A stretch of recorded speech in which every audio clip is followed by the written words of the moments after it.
naninira sa atin. Dapat natin silang kaawaan dahil may sakit silang mahirap gamutin. Ito ang masasabi ko sa quote na yan, kaya makinig ka.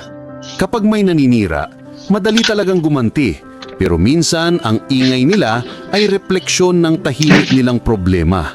Hindi mo obligasyon gamutin yun. Hindi literal na sakit ang punto rito. Ibig sabihin, may bitbit silang insecurity at pain na hindi nila ma-handle kaya sa'yo nila ibinubuhos. Kaya imbes na ubusin mo ang lakas mo sa galit, ilagay mo sa boundary at dignity.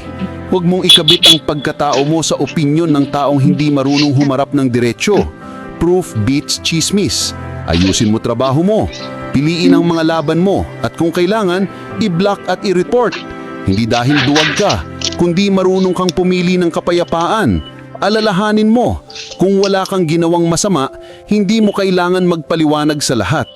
Manindigan ka sa totoo, manatiling mabait pero matatag, at ipaubaya mo sa oras at konsensya ang hindi mo kontrolado. Sa dulo, ang respeto ay hindi hinihingi, pinapakita at ibinabalik ng tamang tao.